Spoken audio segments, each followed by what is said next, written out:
should have moved it. Good evening, everybody. Oh, that's a bit echoey.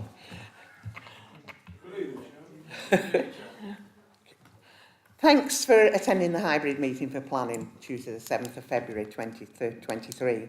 I'm Councillor June Molyneux, Chair of the Committee, Councillor Alex Hilton's Vice Chair. Please note the committee is being streamed live on YouTube. If you're a member of the public who's registered to speak, you will have a time limit of up to 3 minutes, and the legal officer will operate a stopwatch and confirm when your time runs out. You should then finish, or if in the middle of making a point, wind up with us within a few seconds and finish. Otherwise, your microphone will be muted. For ease, a pack's been prepared which contains the report, plans, presentation slides for each item to ensure everyone can easily follow the agenda. This is available online. After the officers have presented the report and any speakers have made their representations, I'll then invite members to speak and make any comments. If members wish to speak, please raise your hand to indicate to me that you wish to speak, and when invited to, please turn your microphone on and switch it off when you finish speaking. When speaking, please reference the paragraph page number to enable everyone to follow you. Thank you. Apologies, Matthew. We have apologies from Councillor Danny G and Councillor Arjun Singh is substitute. Thank you. Moving on to item 1. Minutes of the meeting, Tuesday the 17th of January, pages 3 to 6. Thank you. I think that was moved and seconded. All those in favour, please show. Thank you. Declarations of any interest. Members are reminded of their responsibility to declare any pecuniary interest in respect to the matters contained in the agenda. I'll get to the end of my speech, Councillor Gray. Right. If you have such an interest, you must withdraw from the meeting. Normally, you should leave the room before the business starts to be discussed. You do, however, have the same right to speak as a member of the public and may remain in the room to enable you to exercise this right, but then leave immediately. In either case, you must not seek to improperly influence the decision on the matter. Councillor Gray. 3D. Item 3D, thank you. With that, we'll move on to the planning applications to be determined. We've got 9 planning applications to be determined tonight, so it's going to be a long one. Plans to be considered will be displayed at the meeting or may be viewed on the website. For the benefit of the public here tonight, the speaking arrangements for planning are as follows. The officers will summarise the report. Registered speakers will be invited to speak in the following order: objector, supporter, parish or town councillor, ward councillor, applicant or agent. All registered speakers will be allowed to speak for 3 minutes, and a ward councillor may speak for up to 5 minutes. In the event that all speakers are against an application, as chair, I may grant the applicant or representative a time extension. I would respectfully ask members of the public who have not registered to speak to remain quiet throughout the proceedings, and could you all switch your phones to silent or switch them off, please? She says going for hers. Item 3A. Ooh. I have so many bits of paper here, it's not true. Item 3A is land next to Blackburn Road, Heapey, pages 7 to 52, with an update on your addendum. Adele's going to present this item, and the recommendation is the Planning Committee to be minded to resolve to refuse outline planning permission for the reasons set out in the report. I have a number of speakers. I have objector David Sands, Parish Councillor Colin Grunstein, Ward Councillor Jenny Whiffen, and the applicant agent Graham Love. Adele, can you present the report, please? Thank you, Chair. The application site is located within the defined settlement boundary of Euxton. It forms much of a roughly rectangular shaped parcel of undeveloped agricultural land set to grass with a small cluster of trees within the site and hedgerows to its perimeter. A section of the field running parallel with the A674 to the south-east falls outside the site boundary. Outline planning permission is sought for the erection of dwellings at the site with access from Blackburn Road. Detailed matters of scale, appearance, layout and landscaping are reserved. That said, the applicant has submitted an indicative site layout plan which shows how the site could be laid out, indicating 40 dwellings. As set out in the report, the applicant has appealed against the council's non-determination of this application, and as such it is not open to the local planning authority to now determine the application. Representations have been received from the occupiers of 136 addresses, including from Wilton Parish Council and the Heapey and Wilton Village Hall Committee, in objection to the proposal. 5 representations have been received in support of the proposal, with 1 neutral representation. There are no outstanding objections to the scheme from technical consultees, subject to conditions and legal agreements, including the provision of off-site highway improvement works. An independent review of the traffic and transport implications of the proposal that was commissioned by the council has identified that the proposal is deficient in its sustainability transport provisions. As the applicant has now appealed against the non-determination of the application, it is no longer possible to negotiate such further enhancements with them. And just for your information, there is a little bit more detail on that set out in the addendum.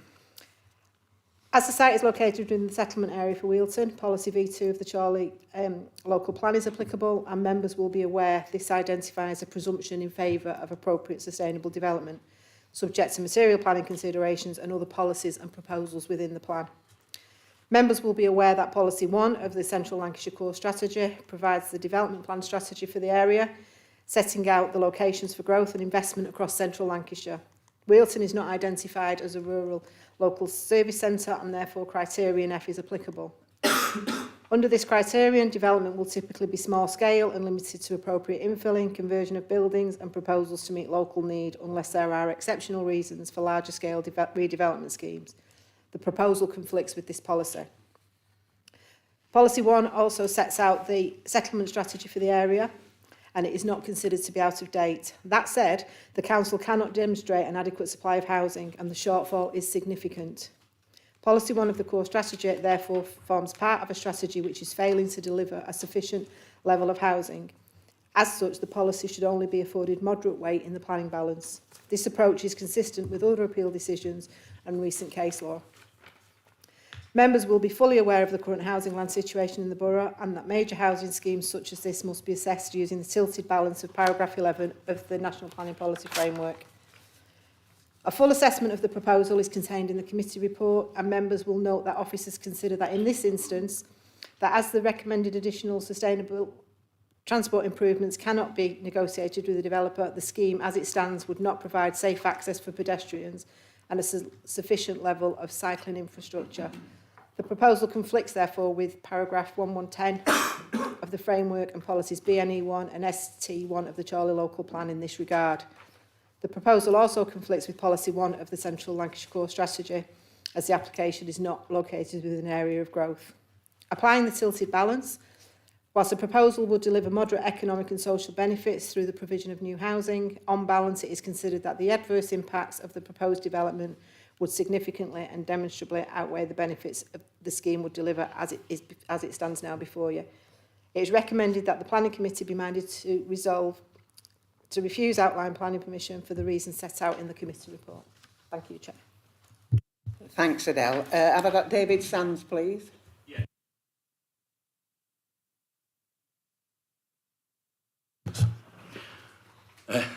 Thank you. Yeah, my name's Dr. David Sands. I live adjacent to this area in question on 3A, planning 3A, whatever it is. Again, for me, it's against the government's green spaces strategy. There would be a loss of green space to the detriment of our area. Additional urbanisation of that route, the A674 into Chorley, accelerates the decline of the town, in my opinion. There should be property here in the town that's available, widely available for rental and for young couples. There would be a traffic increase that adds to already peak times usage, which I'm not sure the reviews have taken into consideration. That's associated with Town Lane and Moss Lane, which are cut-throughs from the A6, which already have congestion, and it's traffic hotspot at peak times. When there are traffic issues on associated roads, major roads, people use that as a cut through from the M6, M61 and the lot, A6. I'd like to see, investment in other areas. So that's the first thing. There's a lack of vital infrastructure in our area. That means doctors, dentists, school places. Play areas for youngsters is so limited. And when you live in a rural area and you have to catch transport to get anywhere, and the transport itself is poor, inadequate, inconsistent, then I think these are things that suggest that any kind of urbanisation of that area is to the detriment of everything and policies. Thank you. Thank you. Have I got Colin Grunstein, please?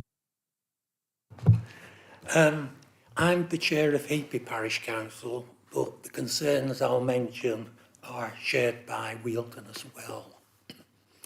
As can be seen by the number of comments which have been made regarding this application, there are many, many concerns, some of which I'll highlight. Firstly, traffic and road safety. Although the traffic survey at the junction of Blackburn Road and the A674 suggests the development would not generate more to the queuing at the junction, it should be noted that the traffic surveys are over 12 months old and were conducted when traffic flows had not returned to pre-pandemic levels as they are now doing. There is also no indication that notice is being given to the increased traffic that is certain to occur when the major developments of Botany Bay are completed. In addition, as traffic increases in the area, more and more traffic uses routes through Wealton as what are called rat runs. Pedestrians and cyclists too have not had sufficient attention being given to their safety, with insufficient provision for them. Another point is the lack of secondary school places. There is a shortage of secondary school places in Chorley, which is likely to continue. It is suggested that this shortage may be mitigated by 3 secondary schools expanding their intake. But this depends on the schools agreeing. What happens if they don't? Medical provision. Medical services in the area is already stretched, and the current provision is even under threat. Just look at fears at nearby Withnell. Retention of village identity. The size of development proposed is not small and is inappropriate to the village nature of Heapey and Wealton. It is not a brownfield site. To keep the village identity does not require 40 extra houses in an area of very insufficient infrastructure for such development. In conclusion, please follow the advice to refuse. Thank you. Thank you. Councillor. Hi everyone, I'm Jenny Whiffin, councillor for Chorley North East Ward, and I'm speaking against the planning application. So Blackline Field development proposal, it's located just down the road from St Chad's Primary School. Now for a pedestrian to access the school, they must walk down the pavements which lead to the school from the field. This sounds simple, except these pavements are so thin you can barely walk down them without stepping into the road, let alone anyone who uses a pushchair or a wheelchair. So people are already being forced to use the road instead of the pavement. We definitely shouldn't be increasing the danger by developing and increasing the number of people needing this access, particularly if it's a primary school at the end of the road. As well as this, the proposal hasn't offered any safe or appropriate options for cyclists. Therefore, the proposal should be refused because by not providing safe access for people or a sufficient level of cycling infrastructure, it conflicts with paragraph 110 of policy BNE1 and ST1 of the Chorley local plan. I'd also like to talk about infrastructure, well, the lack of, in the area. There simply isn't enough of it to cater for the needs of the current residents as it is. The proposed site is not within an area that has been identified for growth and investment because of the lack of infrastructure, and therefore it contradicts policy 1 of the Central Lancashire Core Strategy. the only types of development in smaller villages such as Wilton that would need to be considered acceptable for development are proposals which meet the local needs. And it isn't the case for Wilton. There isn't enough school places, dentists or doctors as it is. In fact, the nearest doctors is 12 minutes away in a car. The bus service is almost non-existent, and the one shop they have, it can barely even be classed as a convenience store, in my opinion. Honestly, it's practically impossible to live here without a car, and as such, most households have several vehicles, which inevitably creates a lot of traffic for such a small village. But I'll talk about the traffic in a moment. As you can see here, the village doesn't have a need for growth or development, as there isn't enough infrastructure for the residents as it is, and therefore the proposal needs to be refused. Talking of roads, the traffic next to Blackline Field is absolutely horrendous. Before I even begin on how dangerous it is, it needs to be noted that the traffic survey was completed during a national lockdown and during half term. The results simply aren't representative of traffic levels in the area. I personally commute along the A674 during all hours of the day, and it's continuously busy, but it becomes gridlock between 8 to 9 a.m. during rush hour and the school run. But if you looked at the traffic survey results, you wouldn't think this was the case, but believe me, as a regular commuter, it is. As well as this, because it is a long stretch of road, drivers are frequently speeding and residents always mentioning accidents that have happened along the road.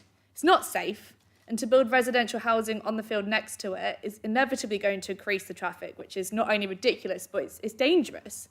The traffic survey needs to be redone outside of national lockdown and half term, in my opinion. And as for parking, there isn't any, not for more vehicles anyway. Residents struggle to park their cars as it is, without the added pressures of more vehicles being added to the area. The road behind Blackline Field is absolutely cluttered with vehicles. It's nearly impossible to get through already as a driver because of the number of vehicles parked there. Yeah, a parking provision has been mentioned on the site, but it's not been adequately outlined. The parking provision states that parking provision will be dealt with at the appropriate reserved matters application stage. What does that even mean? That's so vague, and residents want and deserve more clarity because they rely on their vehicles living in such a secluded village without much infrastructure. To even consider the thought of adding more vehicles is ridiculous. So therefore I want to object to the planning application for residential development on Blackline Field. Okay, thank you. Have I got Graham Love, please? Okay. Thank you, Chair, and good evening, councillors. This application has been appealed. You are therefore voting on whether the council should contest the appeal or not. The council must have evidence to support its case if it decides to contest the appeal, and I would like you to consider the strength of that evidence. Paragraph 126 of your report suggests that the appeal can be defended on transport grounds, specifically insufficient off-site pedestrian and cycling improvements, but that is not the full story.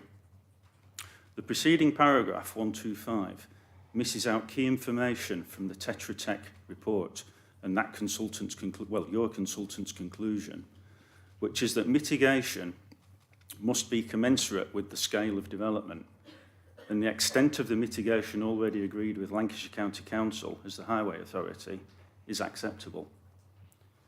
Your consultant raises no overall objection. You should therefore ask your consultant whether it is prepared to defend the appeal on transport grounds without evidence. The other ground on which you are advised the appeal can be contested is the suitability of Wilton as a location for development. You will need to reach a view on the weight to be given to the Policy 1 spatial strategy in the absence of a 5-year housing supply and the application of the tilted balance. But I would draw your attention to the highly material fact that a Regulation 18 local plan has been published, which includes this site as a housing allocation. Paragraph 72 of your report plays this down by saying that the site was put forward for consideration. That is not correct. The site has been put forward as part of the council's preferred option.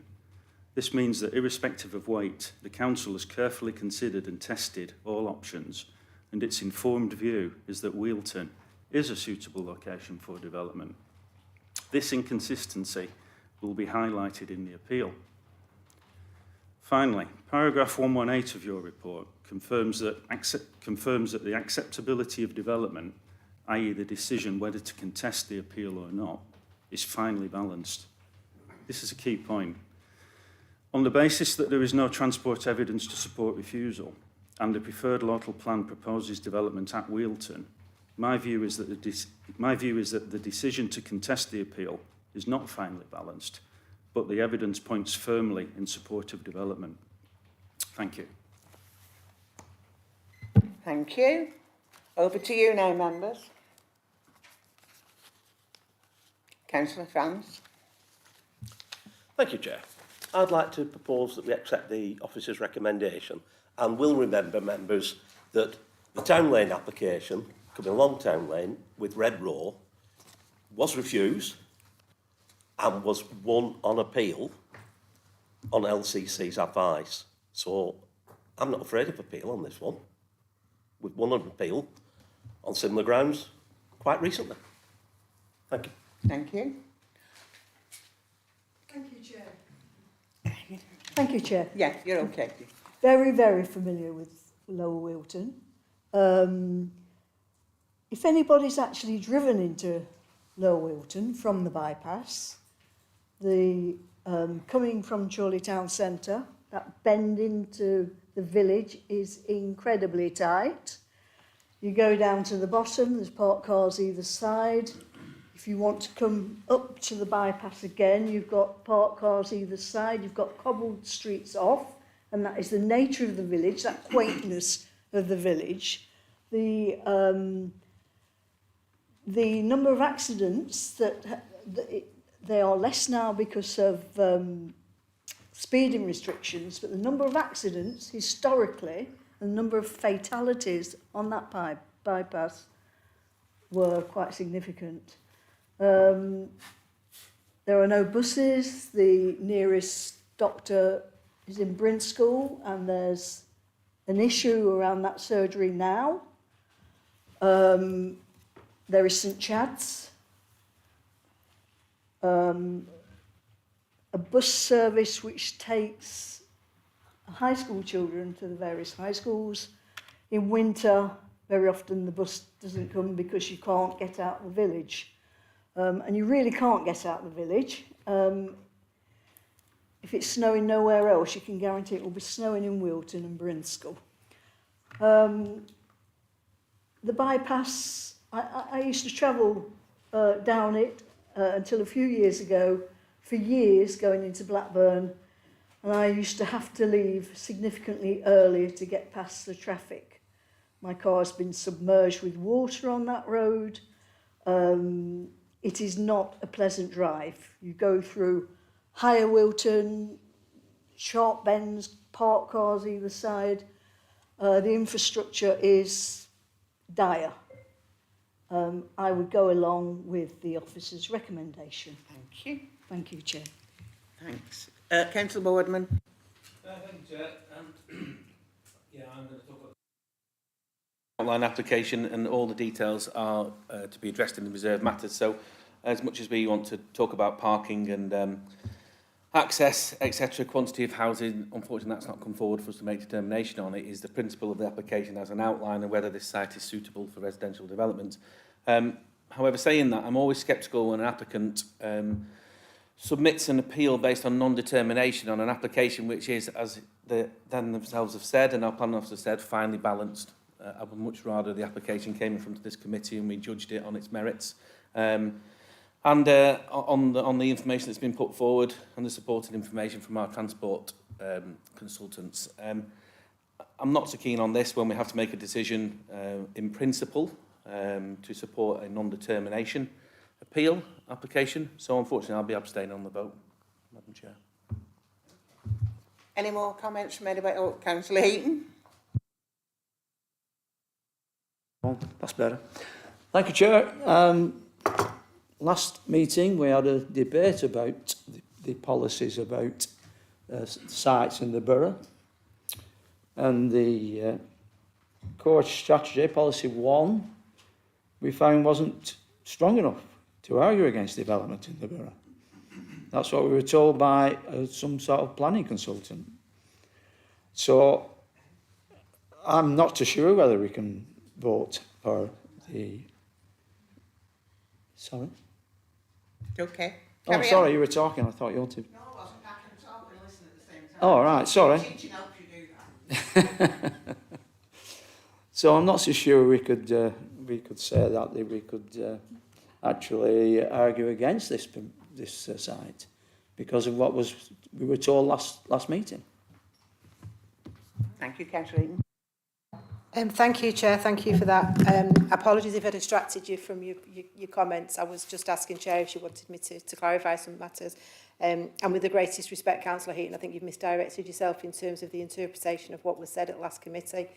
The advice was given by me. It wasn't given by consultants. And committee members will be well aware that when you're making a planning decision, it's about the balancing a number of different issues and coming to a conclusion.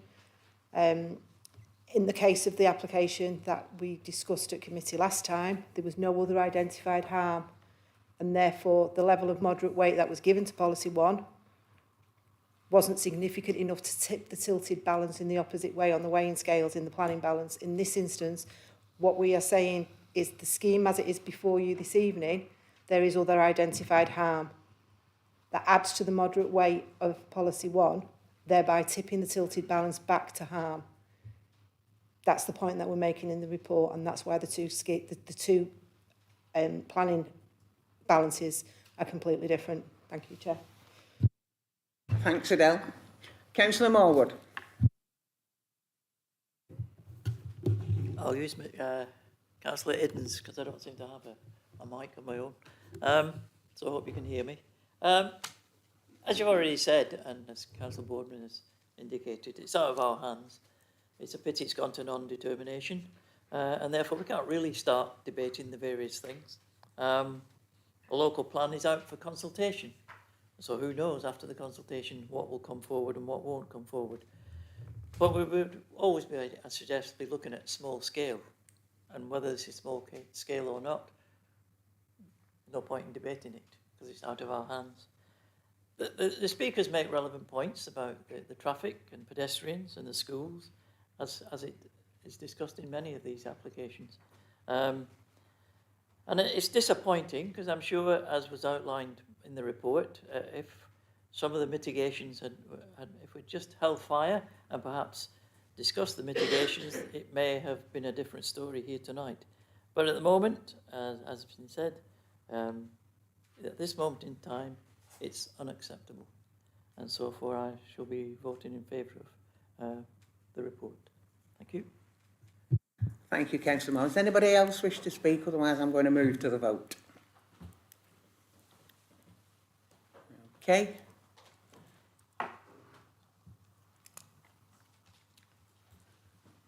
Can we move to the vote, please? Right, thank you. I have voted.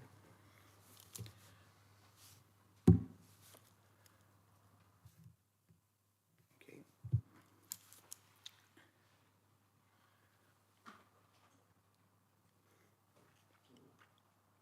Doesn't like you, Keith. I could see him pressing.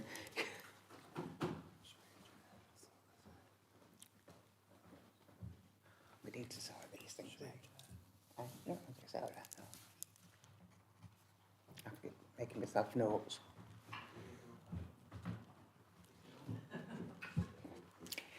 Isn't technology wonderful when it works?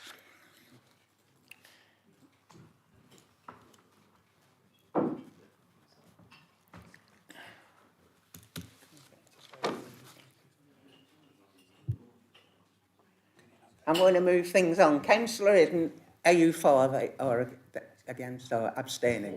For, thank you. Alex, over to you.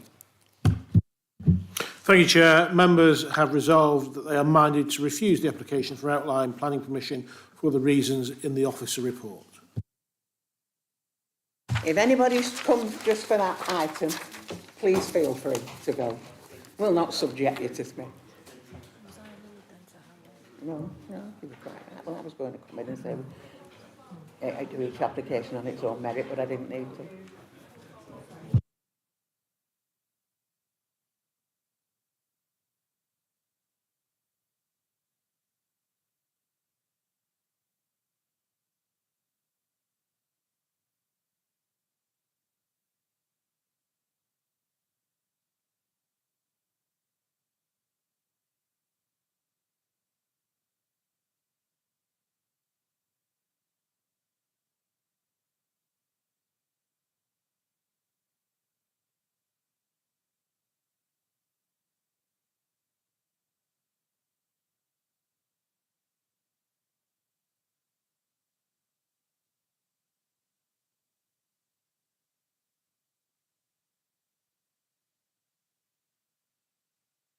Excuse me, members. We're going to do a quick test. Matthew wants to do a quick test to see it's working. Just vote for, hopefully.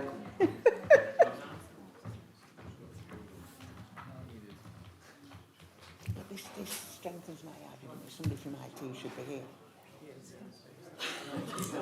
Well, he's sat there doing football. He's the bloke with the beard. That's how she...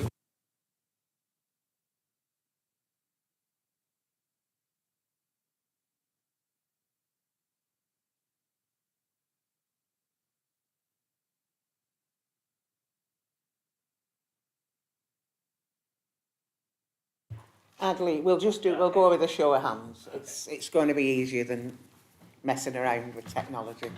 I'll speak to IT tomorrow. I've help them. Item 3B. Yeah, I am. Yeah.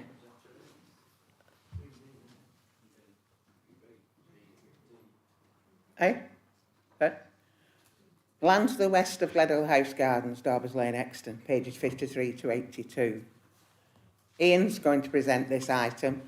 The recommendation is planning permission is refused for the reasons outlined. I've no registered speakers. Ian, can you present the report? Yes, thank you, Chair. This application seeks outline planning permission for the erection of 11 self-built dwellings and associated development with all matters reserved save for access, which will be taken via the existing estate road at Gleadhill House Gardens.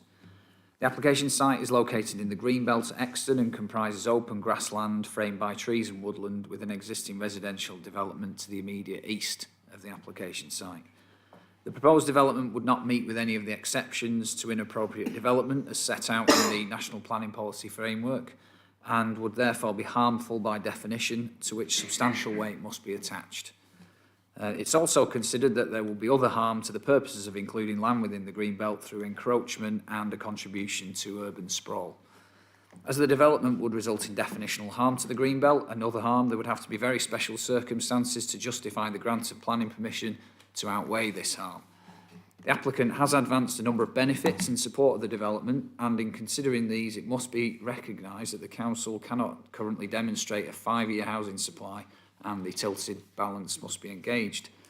The benefits are set out in the report and comprise a contribution towards housing supply in the context of an undersupply of housing in the borough, contribution to a specific need for self-build properties, support for affordable housing supply in the borough through an off-site contribution, provision of a small to medium scale development site, and economic benefits through supporting jobs during the construction phase.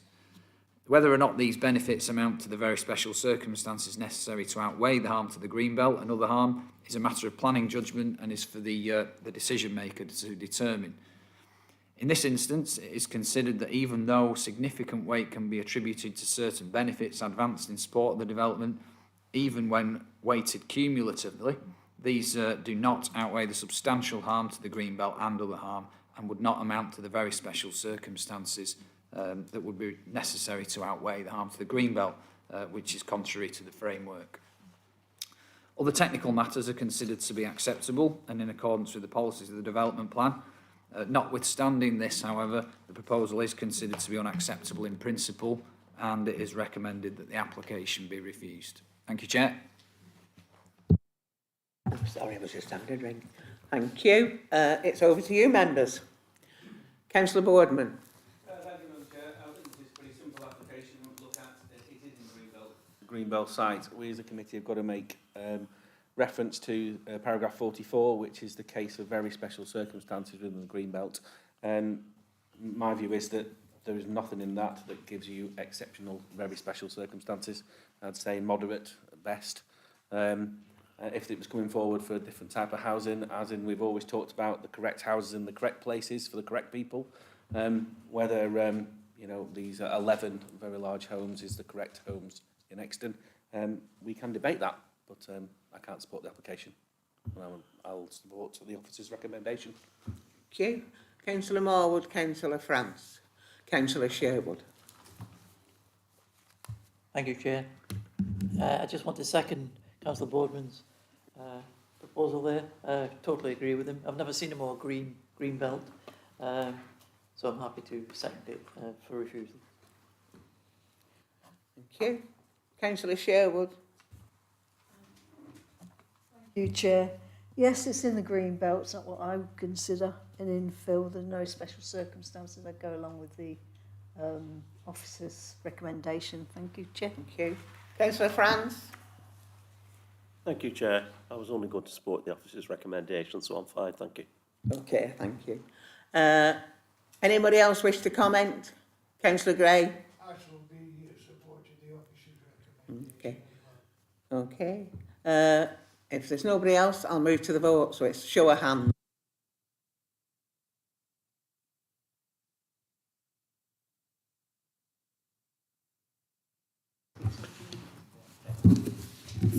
Thank you, Chair. Members have voted unanimously to refuse the application for planning permission for the reasons contained in the report.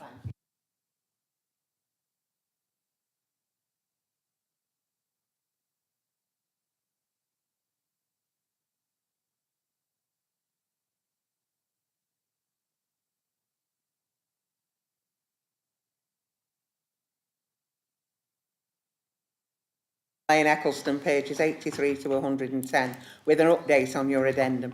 Ian's going to present this item.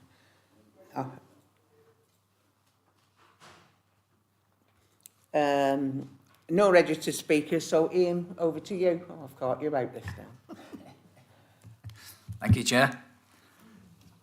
The proposed development seeks reserved matters consent, including details of access, appearance, landscaping, layout and scale, the erection of 34 dwellings pursuant to an outline planning permission that was granted on appeal in March 2022. The application site is an open field at the eastern edge of Eccleston and to the south of Parr Lane.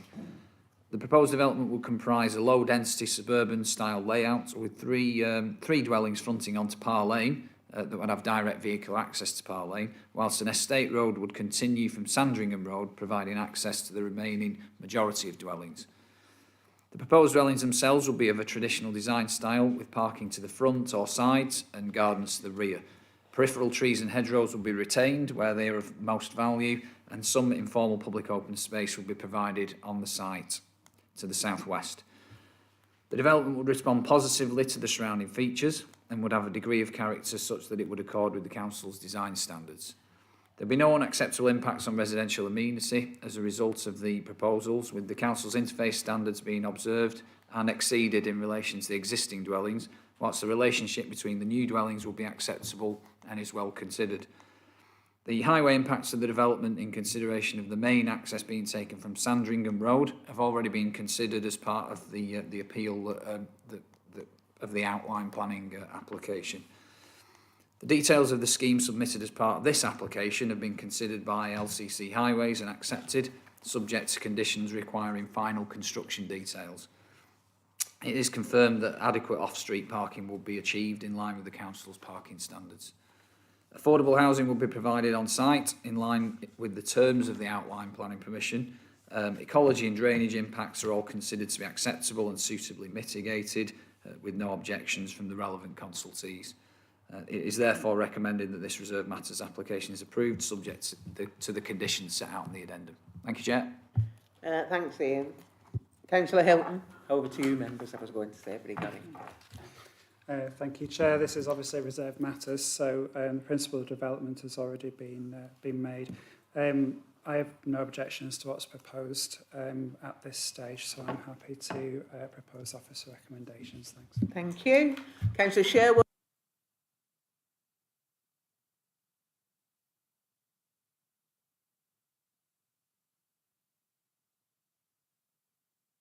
That was alluded, sorry, I'll put it on now. One or two that was alluded to earlier in 3A, which was given on appeal by the inspector on some safeguarded land. I'm aware that it's going to go ahead. I'm not going to change that. But there's a reference in the report to one of the properties. When you look at the plan, I don't know whether you can get it back up on there. Can you get the plan back up there, Ian? The one that shows the aerial view of the development houses sites.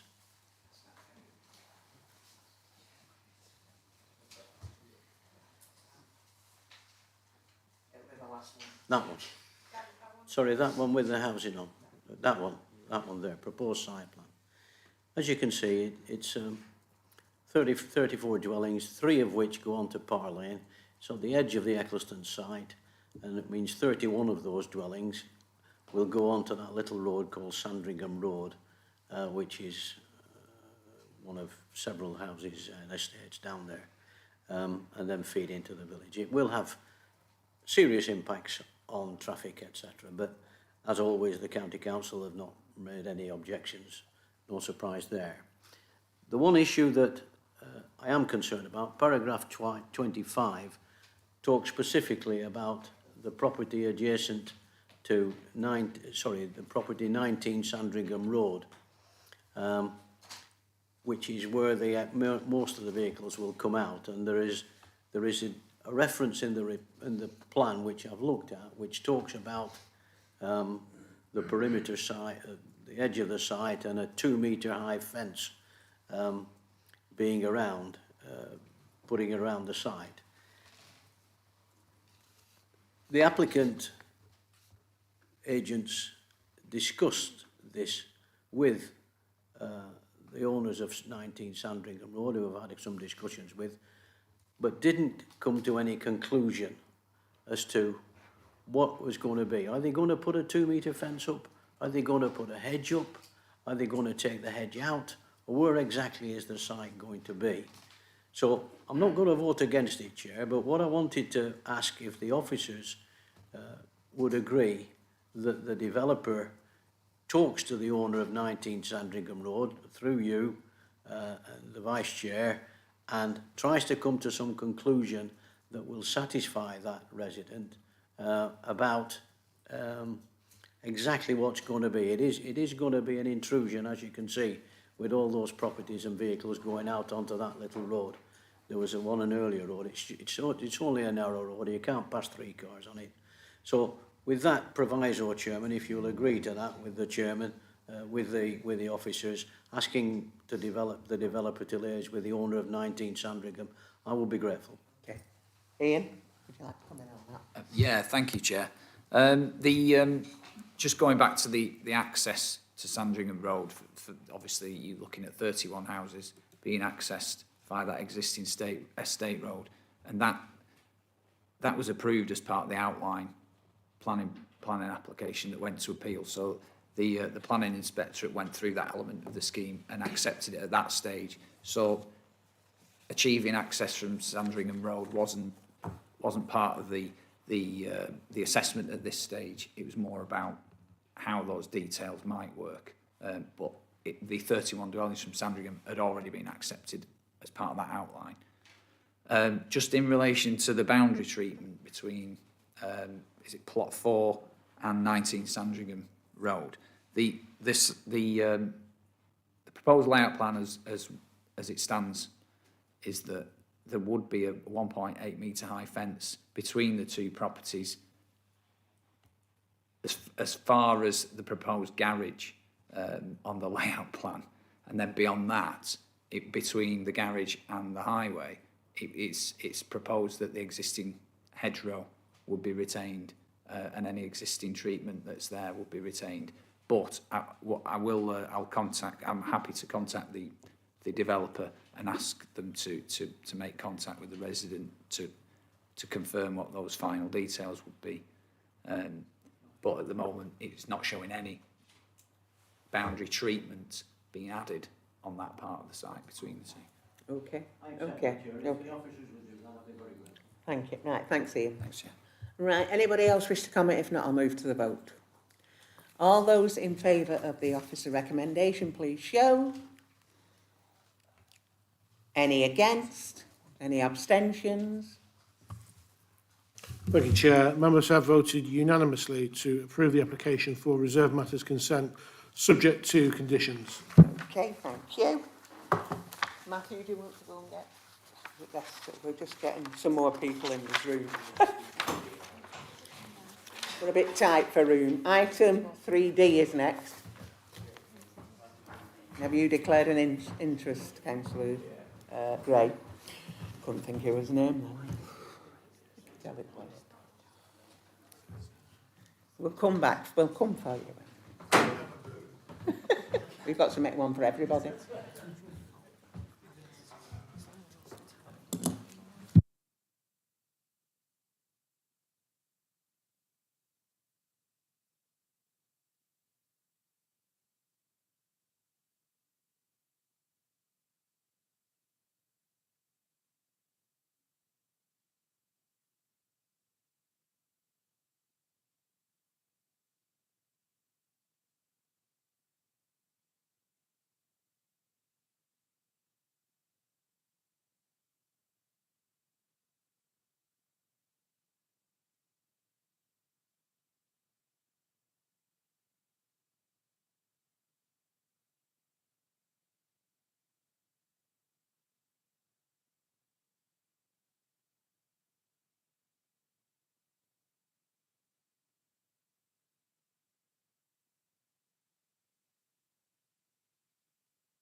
Parkview, Runshaw Lane, Euxton, pages 111 to 132.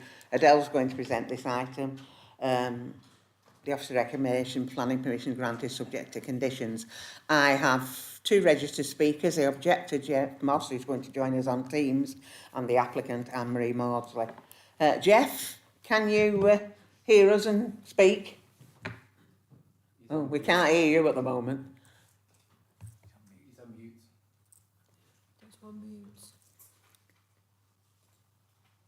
Are you on mute?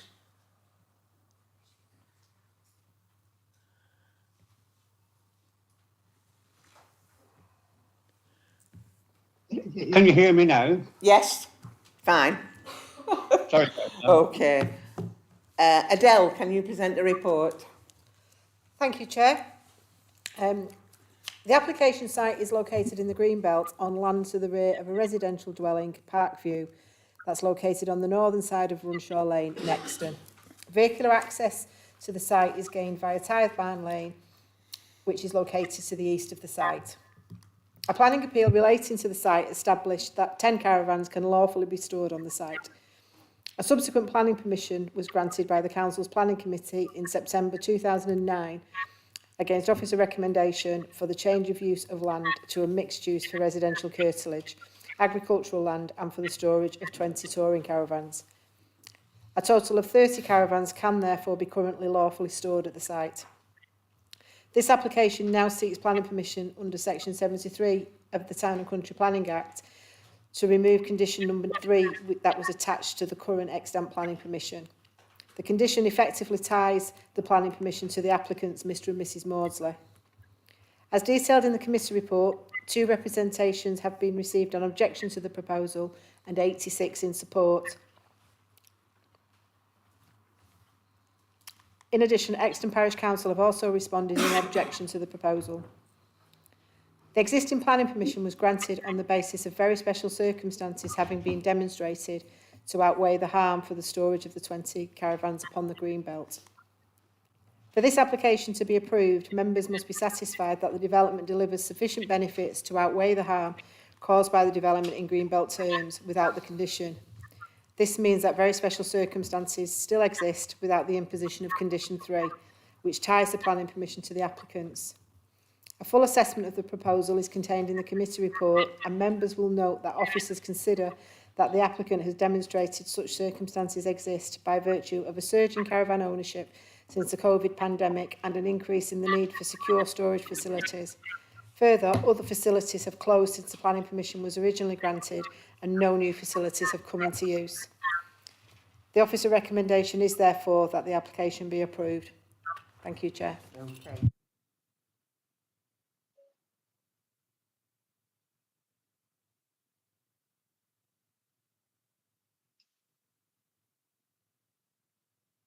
Do you want to make your comments now, Jeff? Yes, yeah. I'm Jeff, the Mawdesley's next door neighbour.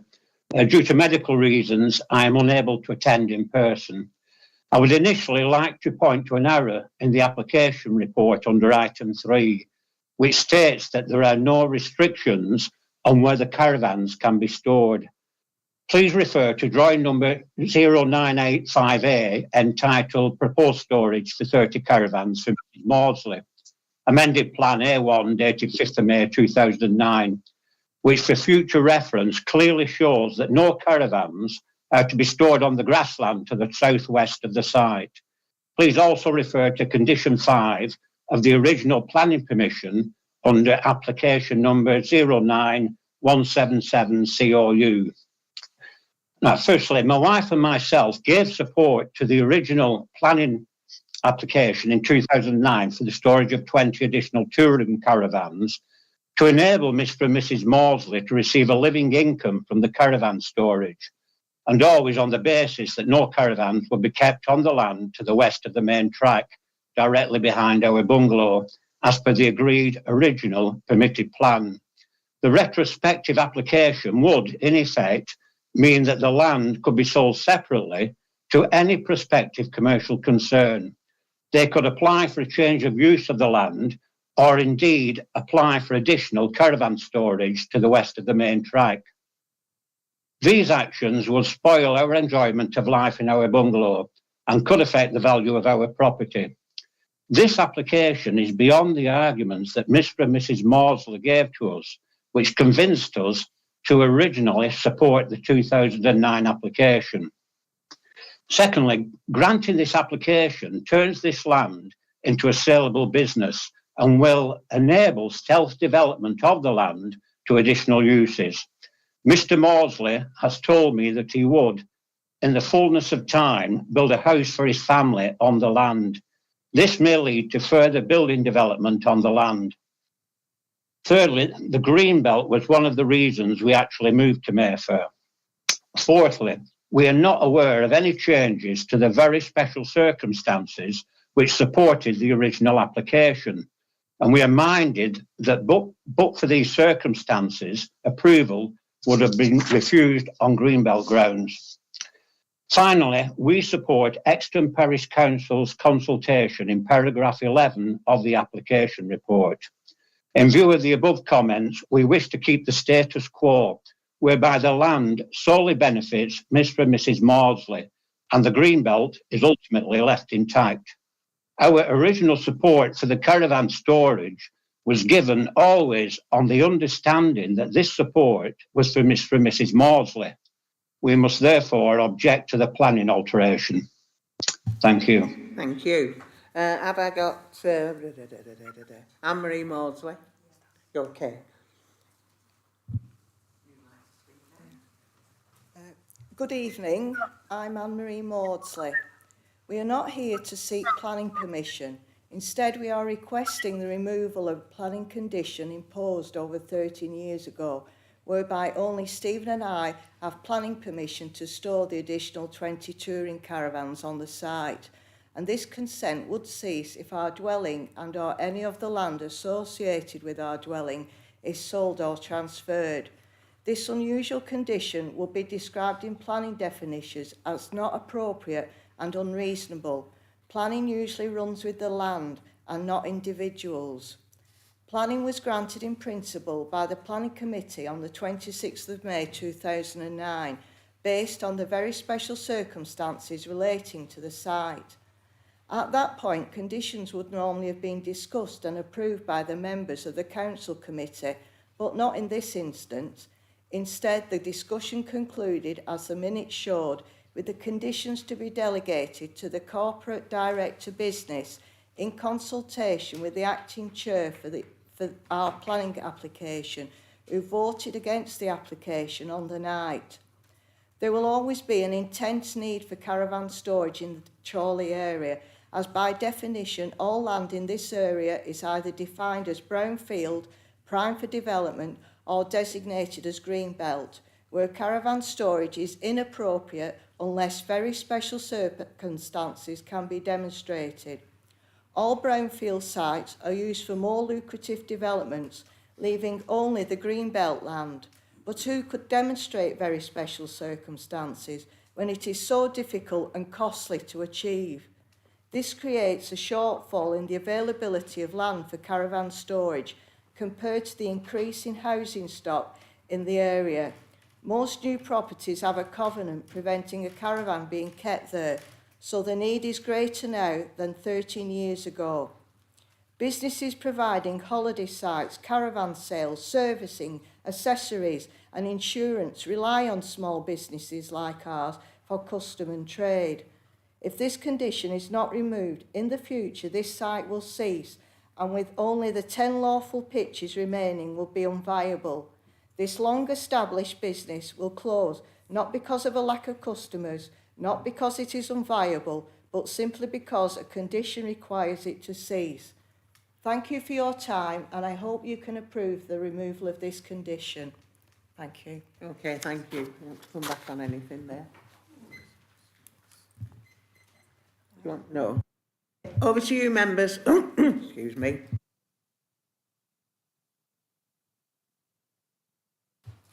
Councillor Boardman. Thank you, Madam Chair. I think the principle of the usage of the land is determined and has been there for quite some time. And there is lawful permissions for 10 plus 20 caravans on there. Well, the question is whether we feel it appropriate to tie that usage to individuals in one dwelling that is there nearby. That's for debate, I suppose, and that's what the applicant is asking for. We'll make a decision on that tonight, and I'm not sure I can come up with anything to refuse acceptance of the application. I will move to support the application. I will, however, highlight, though, to the applicant that they need to be a little bit careful because Google Maps shows 32 caravans on your site. No, you can't, unfortunately you can't. And so did the planning documentation that our officers have put forward. Yeah, I just want to clarify an error in the report that the objector mentioned. The original consent going back to 2009 did indicate where caravans could be stored, so it is restricted, and members will note that that condition is replicated again, so that there would be no caravan storage behind the objector's property. Councillor Frank. Just to follow up, Chair. Just keep an eye on the quantity of caravans as well as the location of caravans. Yeah. Councillor Frank. Thank you, Chair. Quite happy to second Councillor Boardman. Thank you. Anybody else? Councillor. Thanks, Chair. I'm not totally familiar with this site, and I think the issues are quite important. Is it possible, I don't know what other members feel, whether it would be beneficial to have a site visit, to have a look for ourselves and see whether this increase in numbers would be appropriate in that particular area. Just to clarify, Councillor Whittaker, there's no increase in numbers of caravans stored. That's not what the condition seeking removal of. Say that again. The application isn't to seek an increase in the number of caravans.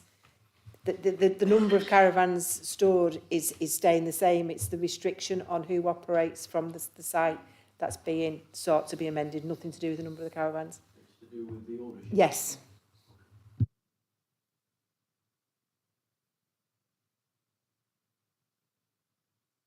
Vote, please. All those in favour of the officer recommendation, please show. Any against? Any abstentions? Thank you, Chair. Members have voted unanimously to approve the application to remove the condition number 3.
Item 3E, Wilbrook, Bluestone Lane, Mawdesley, pages 133 to 172.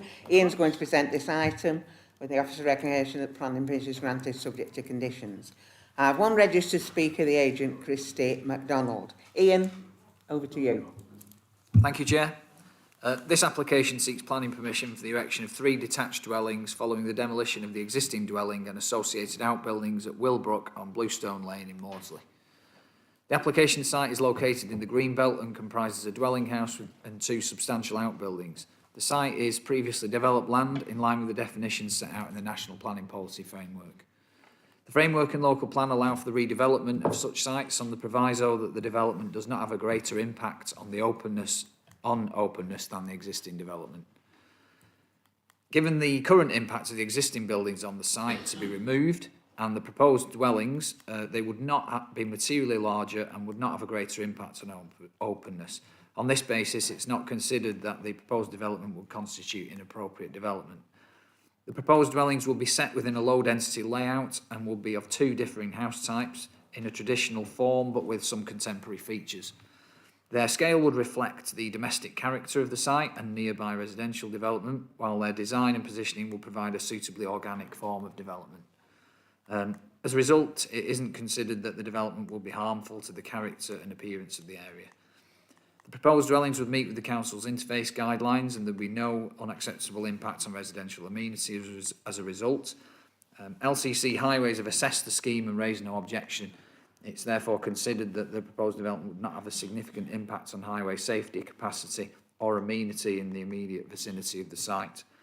In addition, there will be no unacceptable drainage or ecology impacts. All issues are covered in detail in the committee report, and the proposed development is considered to be in accordance with the policies of the development plan, and it's recommended for approval subject to conditions and a Section 106 agreement. Thank you, Chair. Thanks, Ian. Christy MacDonald. Okay.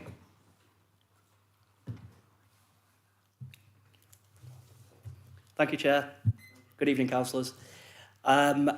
My name's Christy MacDonald. I'm a planning consultant from Stephen Abbott Associates.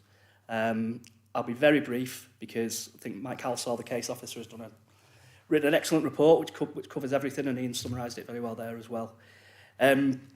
Basically, the headlines with this one, yeah, it's in the Greenbelt, but it's previous developed land. We've got a certificate of lawfulness as well to confirm that. There was a previous refusal on here, which was then dismissed on appeal, but that was for 4 dwellings. So we've dropped one because we took the reasons for refusal on board. One of the main ones was considered to be overdevelopment. So as I say, it's only for 3 now.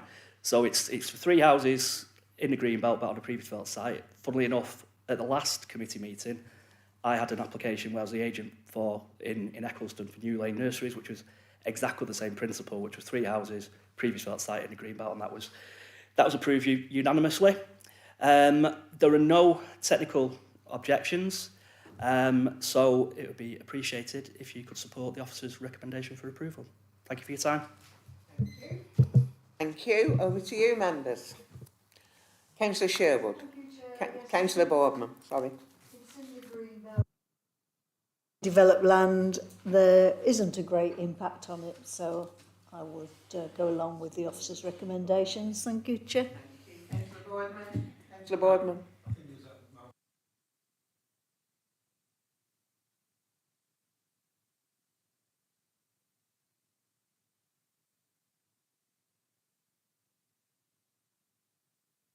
This application for dwellings, and it wasn't just because it was overdevelopment, it was because the dwellings were all identical and it looked a bit like a terrace development as you went to the village.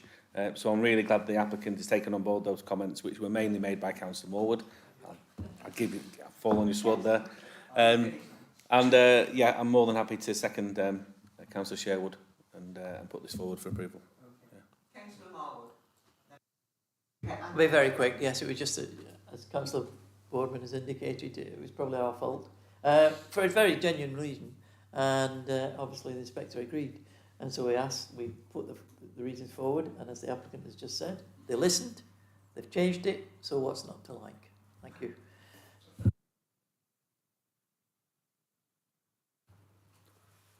Thanks, Chair. I'm looking at the plan, which is at the end of this report, and there's an area outlined in red, and there's an area outlined in blue. Can I assume that that's all the site, or is the outline in red staying like it is?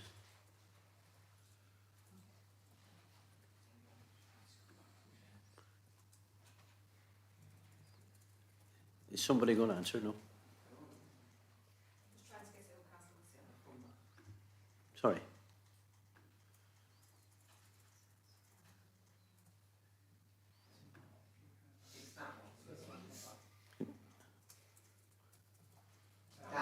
It's that thing there.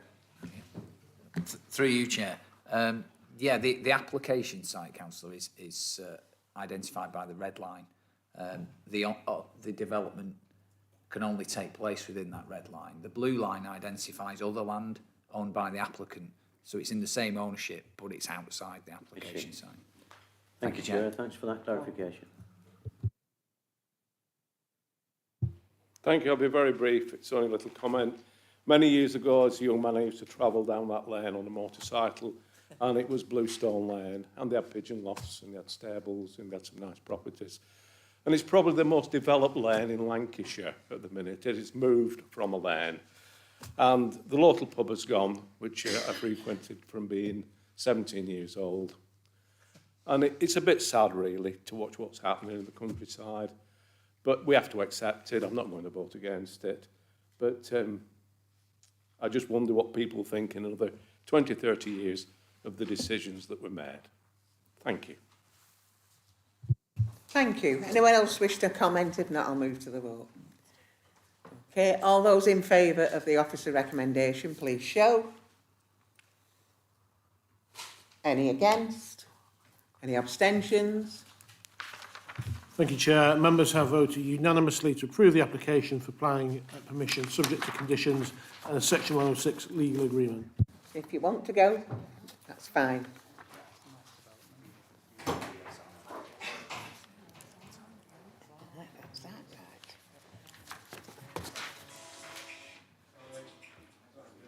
Why do I keep getting strange noises?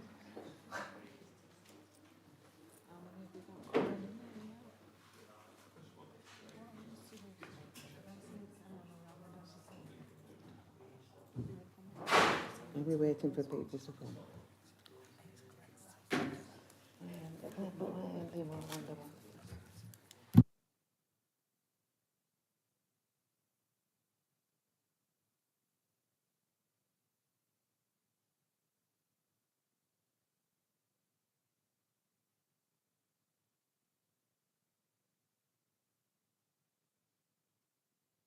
That goes on.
That goes on.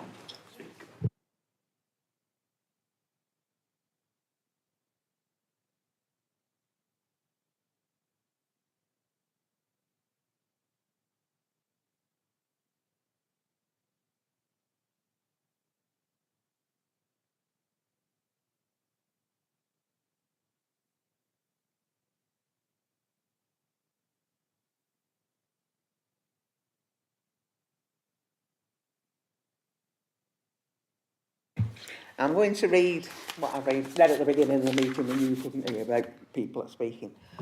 For those people here tonight, speaking arrangements for planning applications as follows. Officers will summarise the report and registered speakers will be allowed to speak in the following order.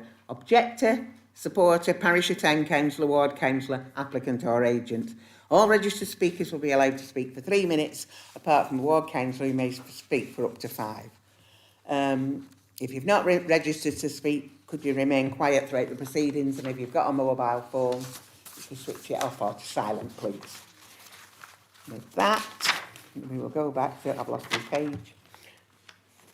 There it is. Item 3F, St Peter's Parish Club, Eaves Lane, Chorley, PR6 ODX, pages 173 to 206, with an update on your addendum. Adele's going to present this item. And the officer's recommendation remains planning permission is granted subject to conditions. I've got 3 registered speakers, the objector Suzanne Highcock, ward councillor Adrian Lowe and the agent Matt Walton. Adele, would you like to present your report, please? Thank you, Chair. The application site is located in the settlement area of Chorley, approximately 130 metres north of the Eaves Lane Local District Centre as defined by policy EP7 of the Chorley Local Plan. The application seeks planning permission for the erection of a single-storey building to accommodate a retail unit stroke convenience store which falls within use class E brackets A. Associated car parking and creation of a new access onto Eaves Lane following the demolition of the existing social club building. Establishing the acceptability of the principle of the development essentially involves 3 considerations, namely the location of a main town centre use in an out-of-centre location, justification for the loss of a recreational facility, and also the loss of the community facility. The applicant considered potential alternative sites in Chorley Town Centre and other districts and local centres and has demonstrated there are no suitable alternative sites within these areas capable of accommodating the development which requires land for the retail building and adequate space for logistics. With regards to the bowling green loss, it has been demonstrated the local area benefits from at least 7 other bowling facilities and it is considered therefore that there is an adequate degree of alternative provision. With regards to the loss of the social club, the applicant has explained that membership has been falling prior to its closure in April 2020, rendering the facility no longer financially viable. Evidence has also been provided to demonstrate that following its closure, the vast majority of inquiries about the site related to its redevelopment rather than continuation of the existing use. In terms of design, the proposed building would be a modern yet functional building which would be set back from Eaves Lane by 50 metres, and it would not appear out of place within its surroundings. And due to its low height, it would not be visually discordant feature when viewed from Smithhills Close. In order to mitigate any potential adverse impact that may result as a consequence of noise, it is recommended that the opening hours of the store are restricted by way of the imposition of a condition. The suggested hours are 7 a.m. to 10 p.m. Monday to Sunday, as would delivery times be from 7 a.m. to 8 p.m. Monday to Saturday and 8 a.m. to 6 p.m. on Sundays and bank holidays. There are neighbouring properties to the south and west, and separation distances between them and the retail building are adequate to ensure that there would be no unacceptable adverse impact on the amenity currently enjoyed. Waste bins would be screened from the properties, and should there be any issues relating to odours or pests, the council has powers to take under the provisions of the Environmental Protection Act 1990. Amended drawings have been received in order to address an objection raised by LCC Highway Services. The plans make the improvements as requested by LCC as the local highway authority, including the provision of drop curbs and tactile paving adjacent to the new site access. LCC Highways have reviewed the amended drawings and have raised no objections, subject to the applicant agreeing the final works under a Section 278 agreement.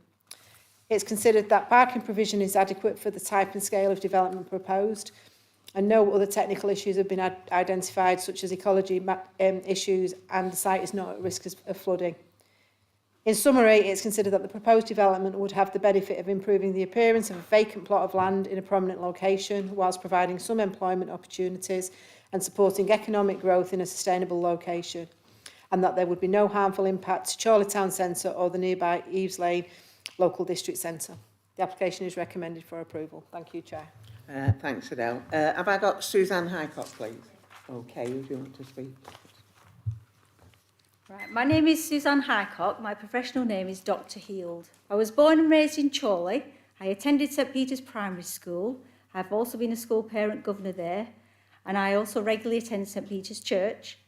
But after graduating as a doctor and training as a GP, I've worked for over 30 years at a local busy practice in Chorley, and I still work at our local children's hospice.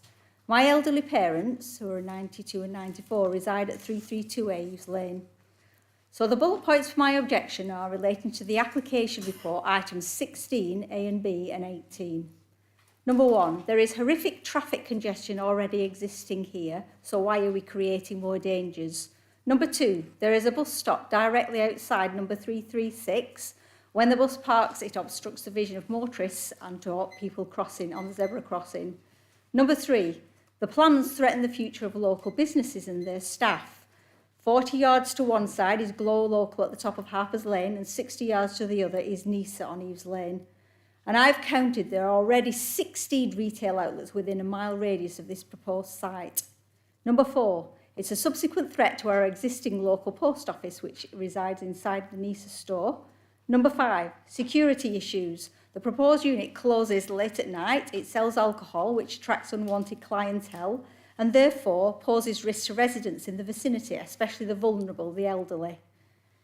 So I want to know who's going to oversee this. Delivery vehicles, they compromise safety to all. Okay, they're restricted, as you state, to avoid school drop-off and pick-ups, but there are also breakfast clubs and after-school clubs operating. Who oversees this?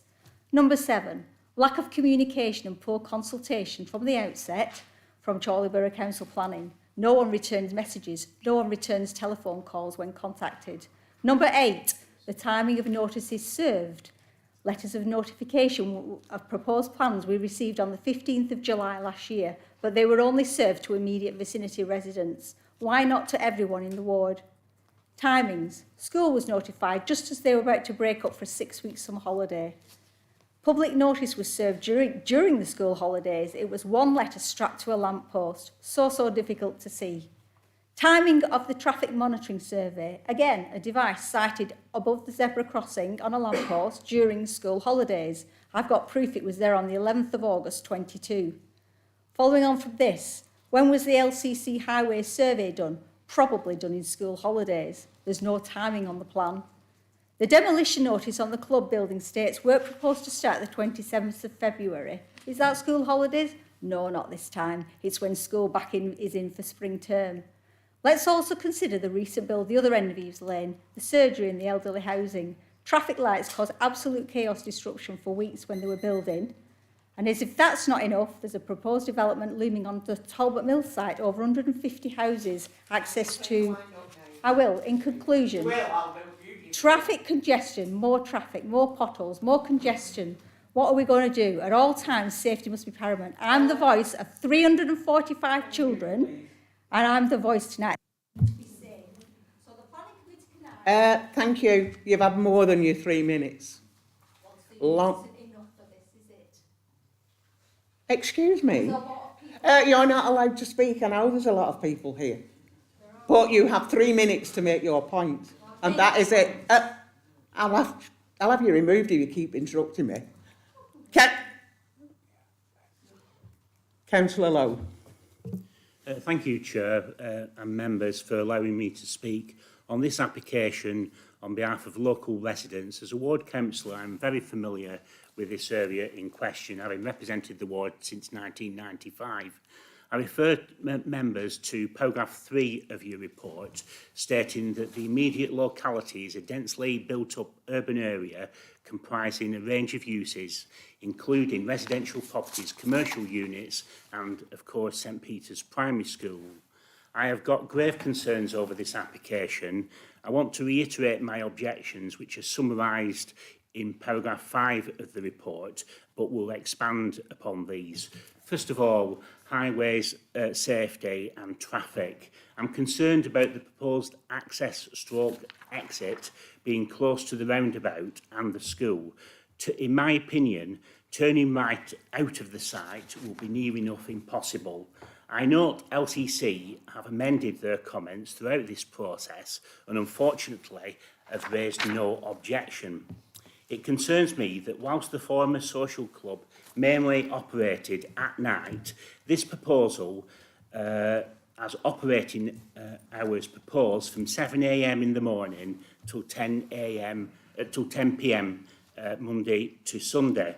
The former club didn't generate much traffic, but there have been historic issues with highway safety and traffic in the general area. With the nearby primary school, with parents, grandparents, etc., dropping off and picking up young children, this will cause additional problems. It will generate more traffic, and it's acknowledged that they're going to, if successful, they are reliant on passing motorists. This would only exacerbate the existing problems achieved and stuck with residents right along Eaves Lane and the surrounding area. LCC think that the provision of tactile paving will solve any problems and do not address, in my opinion, the traffic and highway safety concerns. Secondly, Chair, impact on the local area. I do not wish to see a derelict site, but I have major concerns over the proposed access to this site and also the existing access to 332A Eaves Lane and neighbouring properties, and now this application, if passed, will impact on neighbouring properties. I want appropriate development, but I don't consider that this is. Thirdly, Chair, I draw members' attention to paragraph 18 of the report, where it states there is a lack of provision for this type of retail unit. It quotes the nearest small retail unit is 0.7 miles away on Preston Road. Members will recollect that is Tesco Express. Can I draw your attention to the fact that within a short period of space, there is All's Bakery, Spa, a few hundred yards away. There's the convenience store on Harper's Lane. Closer to this site is Aldi and also Little Asda. So there is plenty of convenience stores in the locality. So that statement doesn't wash, in my opinion, Chair. However, Is there any need for this type of facility in the area? Finally, Chair, I urge members to carefully reflect on this application and at the very least consider a site visit before coming to a decision. Thank you, Chair. Thanks, Councillor Lowe. Have I got the Matt Walton, please? Good evening. My name is Matthew Walton, a planning consultant from PWA Planning, acting on behalf of the applicant. This application seeks to revitalise a vacant site in a prominent location along Eaves Lane, while also providing a new convenience store run by a well-established operator. The former St Peter's Parish Club has been vacant for 2 years, with the social club shutting down due to low attendance. As an ancillary function to the social club, the use of the bowling green followed suit. This has left the site tired and forgotten, and it's therefore wholly appropriate to now consider its future and bring the site back into active use. Marketing for the club was undertaken for the site for over a year, with the only credible interest coming from those with plans for demolition and redevelopment. As such, the current proposals will regenerate the area with a new convenience store, bringing 16 jobs, as well as a service for the local community, which is not currently well served by convenience shopping. The Highways Authority has agreed a scheme to provide improvement outside the site to reduce indiscriminate parking. At present, cars are parked on the pavement, either dropping off or picking up from the school, or visiting other premises in the area. As a result of lengthy and fruitful conversations between the applicant, Chorley Council and LCC Highways, a solution has been found and included within the design of the access to the site. These plans will improve highway safety, providing off-road parking within the new car park, and removing cars from the pavement. This introduces a demarcated pedestrian path to the front of the shop, as well as other measures to encourage safe pedestrian movement around the site. Excessive noise assessments have been undertaken and reviewed, which demonstrate that there have been no unacceptable harm to the amenities of local residents. Meetings were undertaken with your environmental health officer, and conditions were agreed which will minimise any effect of the noise on the neighbouring properties. In short, the proposals represent an opportunity to regenerate a vacant site with a new convenience store in a sustainable location, providing the opportunity for new employment locally and improving the street scene along Eaves Lane. I'd like to thank your officers who've worked diligently with the applicant to overcome any issues. Members of the committee are therefore respectfully invited to follow your officer's recommendation and approve the application. Thank you. Yeah, thank you. Do you want to come back on anything or not? No. Over to you, members. Councillor Heaton, Councillor Sherwood. Thank you, Chair. There's a car park, is there, on this site? It's going to be a car park. Does it say anywhere how many spaces there'll be? Because I can't just see, unless I've missed it somewhere. Yeah, Adele. Yeah, I think Adele's you have missed it. It's in the report. I think it details 27 spaces off the top of my head, which complies with our adopted policies set out in the local plan. Just bear with me 1 second while I find it. Well, I can't see it, but anyway, so how many does it say? Sorry, I missed what you said. Just bear with me while I find it, and I'll refer you to the correct paragraph number. If you read paragraph 59, it's set out in there, the car parking provision. It's 29 spaces. Ah, sorry, yeah. Okay, that's fine. Thank you.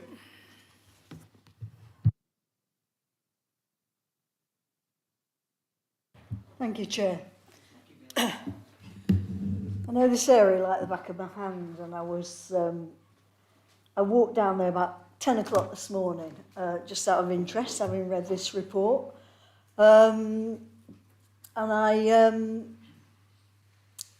first of all, I parked in Jeffrey Street, and I walked to Harper's Lane, and stood next to the bakery on Harper's Lane, and there's a convenience shop stall already there, Go Local, and on the sign it says Go Local Community Convenience Store. And from that convenience store I could see the building we're talking about, St Peter's. So just from where I'm sitting now to there, I could see it. Not only is the St Peter's School, there's also the Nature Trail Nursery on the opposite corner. So we've got mums coming out of Bowen's Bakery. So we've got the convenience store, we've got the bakery, we've got a place for little tots, we've got the school, we've got the building that we're talking about now. From that building, I could see Nisa convenience store, and vice versa. From Nisa, I could see St Peter's. From Nisa, I could look in the opposite direction, and because of the weight of the traffic, park traffic, and the delivery van going to Nisa at that time, I could see the green traffic lights. I think it's opposite Kershaw Street, where there is a Chorley, large Chorley discount store. So we've got the discount store. We've got the Nisa. We've got a butcher's. We've got a post office. We have a pharmacy. And round the corner, we have another convenience store. If you want to go a bit further, there's Aldi down the hill and the new Home Bargains. This is difficult because planning-wise, it's very difficult to argue against this. But looking at this where it says, you know, a much-needed convenience store, I would argue with that. The traffic, we have 2 zebra crossings and a roundabout. It's pretty horrendous at school time, that traffic. As I walked down from Jeffrey Street this morning, loads of large wagons, paramedics, loads and loads of cars, lots and lots of traffic going down Eaves Lane. And another issue from there is coming out of any entrance of any road or any entrance onto that part of Eaves Lane. You have no vision either side. I'm sure the people that live there would back me up on that. You've almost got to guess when you can make a move. Very, very concerned about the traffic. Very, very concerned about the need for a convenience store. I do understand we don't want a derelict building, and I do understand that it's very difficult to argue with the planning side of it, but I feel I have to make strong points about the traffic and the need for another convenience store. Thank you, Chair. Thank you. Do you want to come in, Adele? Yes, thank you, Chair. Yeah, I just want to stress that the assessment process for the application doesn't need to concern itself with whether there's been an identified need or not. It's not a planning consideration. Competition is not something that we can take into account in the assessment of a planning application. And I just reiterate the fact that the local highway authority has raised no objections and that the level of parking complies with the provisions in the local plan. Thank you, Chair. Thanks, Adele. Councillor France. Thank you, Chair. Obviously, paragraph 18, we have this business about 1.6 kilometres to Preston Road for the nearest local shop. We know that's wrong. But anybody who travels this area, particularly at school times, you've got to bear in mind you've got 2 lollipop ladies. One at St Peter's, one round the corner at St Joseph's. It is absolute chaos. You've got a nursery here, next door to a primary school. This is a brownfield site. It's suitable for something, but this is not needed. And this will create more traffic. No, I don't think this is needed in this area. Thank you.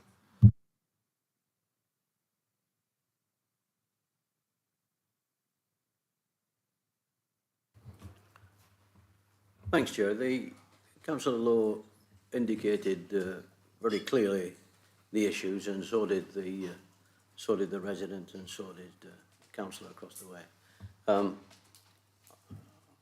I don't know it that well. All the implications about the adjacent schools, the adjacent shops, etc. How would members feel if we went on a site visit to have a look for ourselves, Chair? It's a very busy part of the town, and if we allow this to go ahead without being fully satisfied, I think we might regret it. So I'm happy to propose a site visit if somebody will second it. Councillor Beaver and Councillor Gordon. I'm amazed that LCC have said what they've said about busy sites. I travel that route twice a day. I take school children to school. It is a really big problem, but it's really slow moving traffic. So it's not hazardous, it stops. We've got 2 lollipop ladies. This shop's going to get set back some distance from the road. You can bet your bottom dollar parents are going to win that car park. They won't complain then. I will support this proposal. Thank you, Madam Chair. Yeah, I think Adele summed it up. And the need, unfortunately, is not a material planning consideration. And we need to be mindful of that, whether we like it or not, unfortunately. Yeah, derelict site, it does need to be redeveloped, but I agree, I don't think this is the right application for this site. Lancashire County Council do get it wrong, as Councillor Whittaker will tell you, and I will support. I'll give you 2 examples. One is in Canberra Road in Leyland, when the planning permission was granted for a Tesco's Express, the Canberra Road and Turpin Lane junction. It is one of the worst car parks to leave at any time in the day within Leyland. And another one, which is an Aldi store, which has just been completed on Liverpool Road in Tarleton. Again, Lancashire County Council agreed that the highways measures were satisfactory. You cannot leave that car park and turn left. There is 1 lane in, 1 lane out. So I'd quite happily support Councillor Whittaker's recommendation and go for a site visit so we can have a look ourselves. I am also mindful, and we need to be, that Lancashire County Council have said they have no issues with it. So I think it'll be dangerous for us to make a decision on that alone. But I still would like to see the site because I'm not familiar with it. Okay. Anyone else wish to comment? At the moment, sorry, Councillor Marwood. I've not got my microphone on. Councillor Marwood, sorry. I'm happy to support the site visit. I know it extremely well. I know the neighbours. And it's a very difficult decision. And it's always hard when something's been around for a long time. And it's sad to see that that community facility is in decline. And I've listened. Initially, I was going to go with the proposal, but I've listened to the arguments. And it's 50 metres back. It's got 29 spaces. Instead of cars going over the pavement and backing out, trying to back out and turn around and go onto the road at that point. There is a building between this site and the school, so it's not immediately by the roundabout. The decision to build a store is, has been said, is a commercial decision. It's not our decision to make. The demolition will take place and it will be an empty site at some stage for this or something else.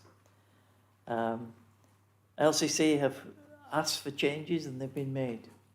And I think to a certain extent I agree with Councillor Beaver that it will be almost a godsend for some of the people who are picking up their kids and so on. They're going to use that car park, nip in and do their shopping, pick up the kids and come out of it. And it's a better exit and entry than what used to be in the old St Peter's Club. But I do know that it is very, very busy. And so I'm happy to look at it and have and in my own mind to look at the size of the entrance, the exit, and compare it to in its relation to the school, and compare to the drive that leads into is it 332A, which is quite a wide drive. I don't really think there'll be a problem with on that side. But I appreciate the feelings are high, and I've heard some of the comments that have been going around in various places, but we have to look at it in a genuine planning way. And much as our gut feeling is this is not really right, we have to look at what the planning reasons are. But and the only planning reason I can see at the moment is the traffic.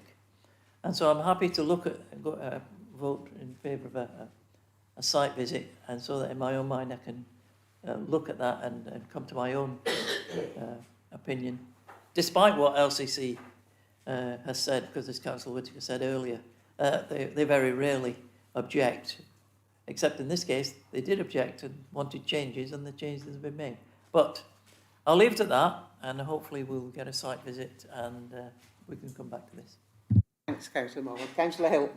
Yeah, just be brief, Chair. The statutory consultees haven't objected to it. LCC have come up with a plan and they've changed it to suit that, so they're quite happy with it. I do not see any valid planning reasons to refuse this application, so I'm going to second Councillor Beaver to support officer recommendations here. Thank you, Chair.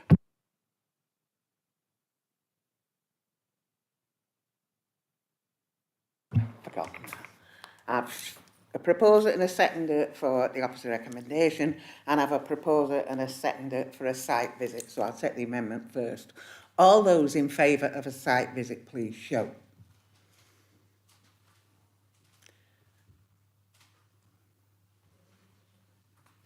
Those against? Any abstentions? Sorry? Thank you. Are we not taking the against? Will you show if you were against that? Because Alex missed it. Against the site visit. Against the site visit.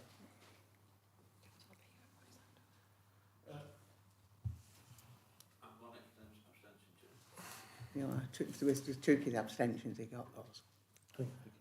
Alex. Thank you, Chair. Members have voted to defer determination of the application pending a site visit. Okay. Thank you. So if you've come for that application, you may go. Don't let her speak again. Take it easy.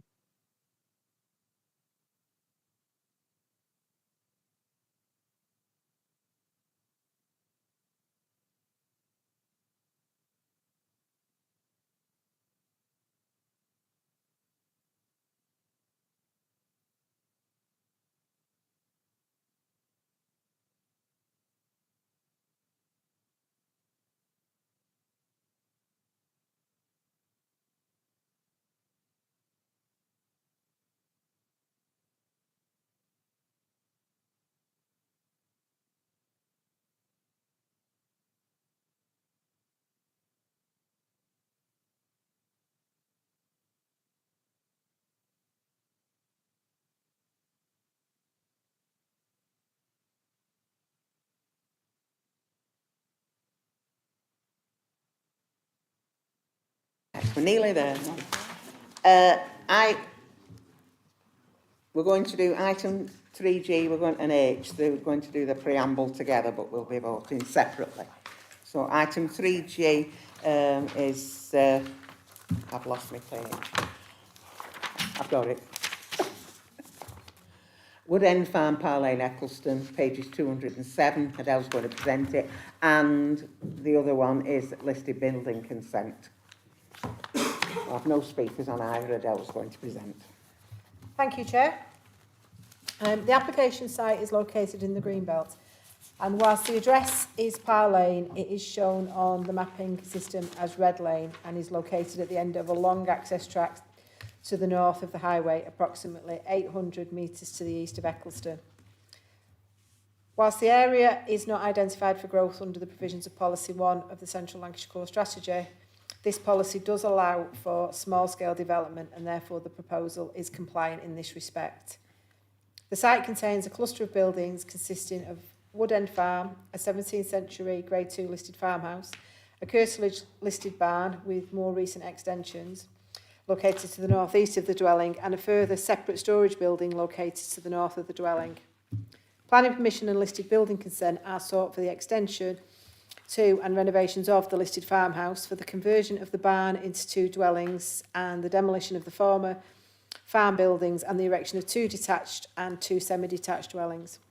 The applicant has submitted evidence which sufficiently demonstrates that the site falls within the definition of previously developed land as contained within the framework, which specifically allows for the extension to buildings as well, the reuse of buildings and the redevelopment of previously developed sites in the Greenbelt as exceptions to inappropriate development.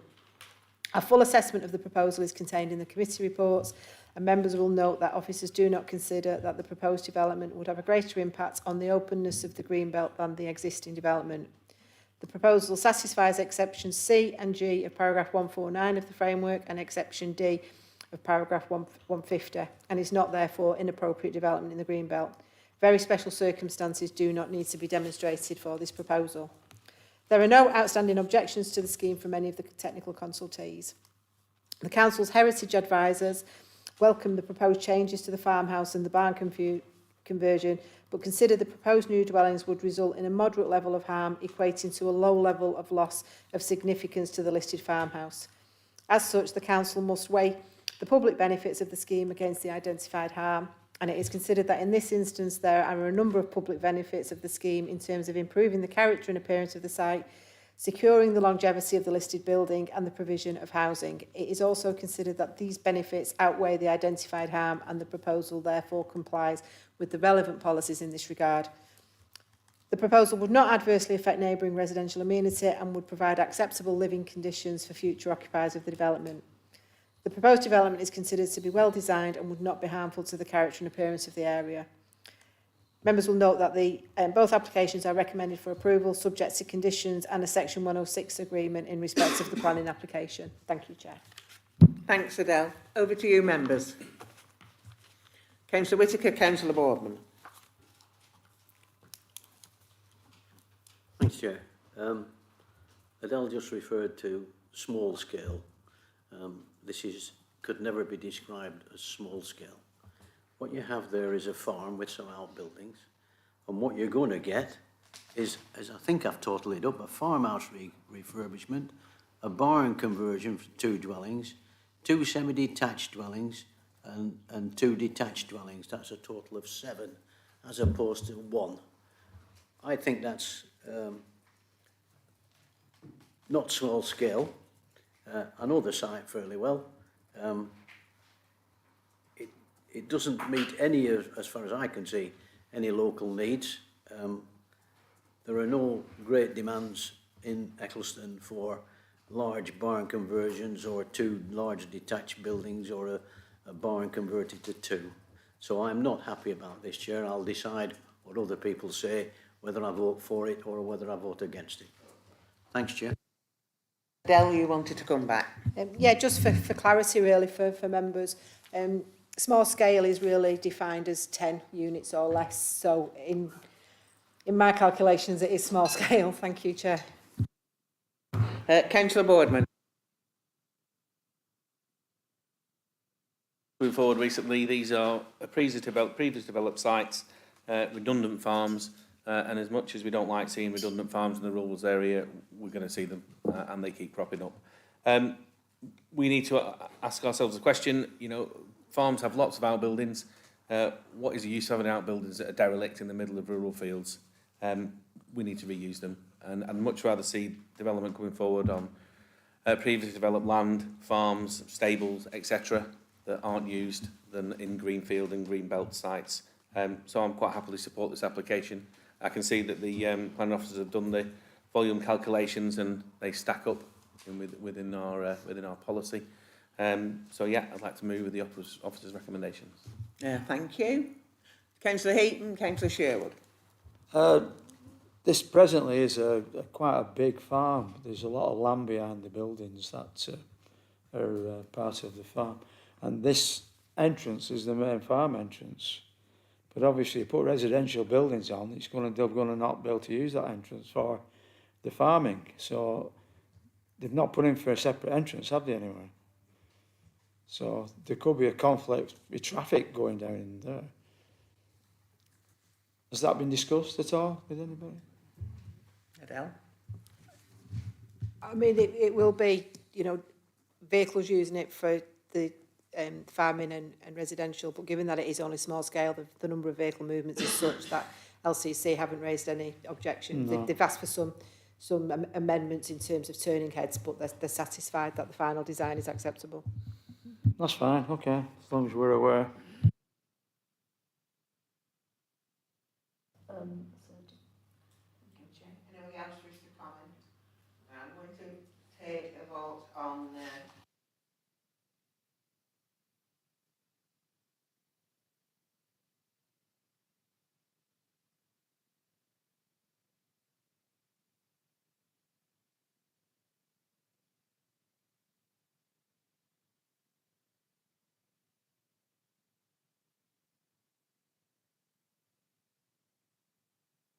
Thank you, Chair. Members have voted to approve the application for permission for the extensions and renovations.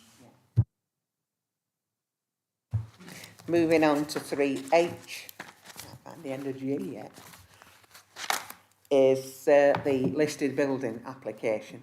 All those in favour of the officer recommendation for the listed building recommendation, please show.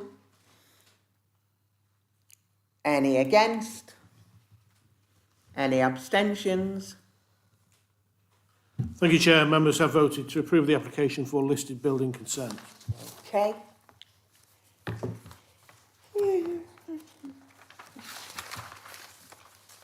Moving on to 3J, luckily 3I, 3J went. NIS Engineering, Common Bank, Industrial Estate, Ackhurst Road. I've lost my paper again. Oh, it's here. Pages 251 to 282. Adele's going to... No, it's not. Ian's got... It's all right, I've not turned over. It's getting late. It's the end. I'll get there. Don't worry. Anyway, it's Ian. Thank you, Chair. Yeah, carry on. There you go. I found it now. Pages 283 to 306, with an update on your addendum. Off you go, Ian. Thanks, Chair.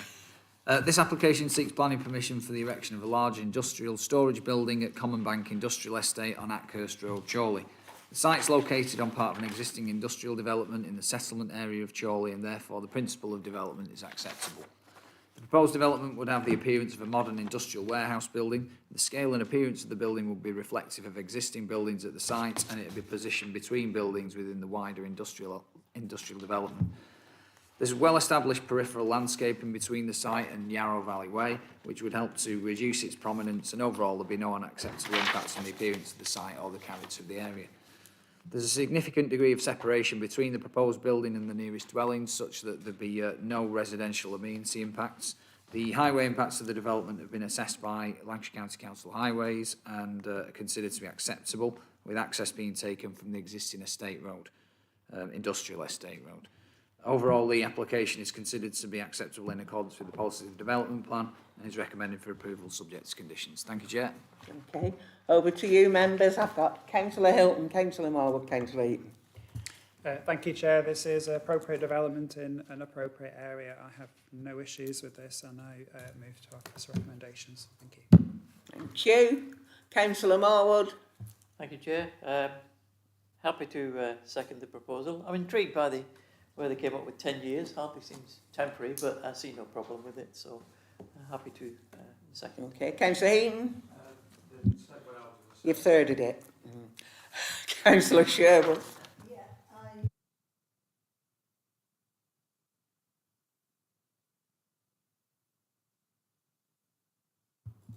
Years. I'm not about whether I'm going to be here, I'm about what's going to happen to it. Yeah. Through you, Chair. If they want to keep the building, they'd have to apply for planning permission. Otherwise, you would expect them to take it down, and the land would return to its current circumstances. Just make a note in my diary. Okay. Any more comments?